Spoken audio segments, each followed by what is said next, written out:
हिंदू धर्म में नारियल का बहुत अधिक महत्व माना जाता है। शास्त्रों के अनुसार नारियल में भगवान ब्रह्मा, विष्णु और महेश इन तीनों का वास होता है और नारियल पर दिखाई देने वाली 3 गोल आंखें भगवान शिव के त्रिनेत्र का स्वरूप मानी जाती हैं। आइए जानते हैं नारियल को इतना खास क्यों माना जाता है। नारियल को श्रीफल भी कहा जाता है। सभी प्रकार के पूजा पाठ या मांगलिक कार्यों में नारियल का प्रयोग जरूर होता है। कोई शुभ कार्य, नया मकान, दुकान या नया वाहन लेने पर भी नारियल को फोड़ने की परंपरा है।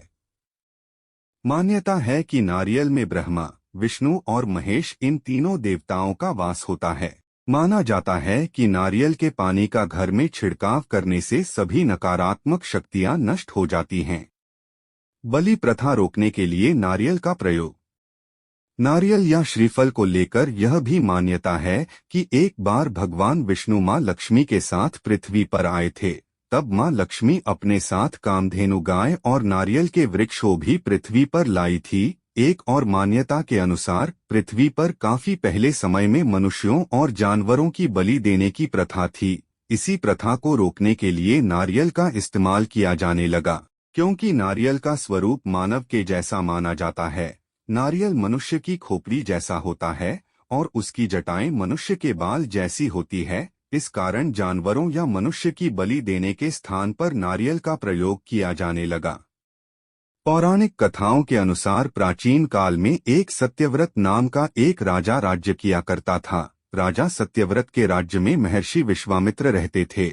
एक बार महर्षि विश्वामित्र तपस्या करने के लिए घर से काफी दूर निकल गए। जब बहुत समय तक वे वापस न आए तो उनका परिवार जंगल में भूखा प्यासा भटकने लगा। महर्षि विश्वामित्र के परिवार पर राजा सत्यव्रत की नजर पड़ी तो वे उनके परिवार को अपने साथ अपने दरबार में ले आए और उनकी खूब सेवा की। जब विश्वामित्र वापस आए तो उनके परिवार के सदस्यों ने उनको राजा के द्वारा की गई सेवा के बारे में बताया। तब महर्षि विश्वामित्र राजा के दरबार में पहुंचे और राजा को धन्यवाद दिया। तब राजा ने धन्यवाद के स्थान पर उनसे एक वरदान देने का निवेदन किया। महर्षि विश्वामित्र ने राजा को आज्ञा दे दी। तब राजा ने ऋषि से कहा कि वे जीवित रहते हुए स्वर्ग जाना चाहते हैं।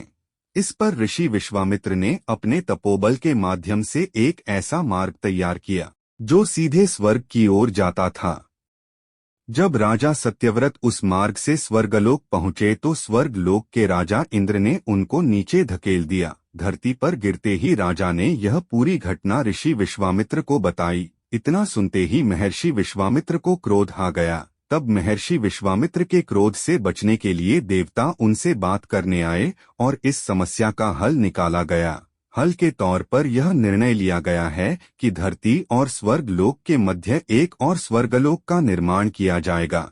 जब वह स्वर्गलोक बना तो उसको धरती से एक खंभे से जोड़ा गया। माना जाता है कि बाद में वह खंभा नारियल के पेड़ का तना और राजा का सिर नारियल बन गया।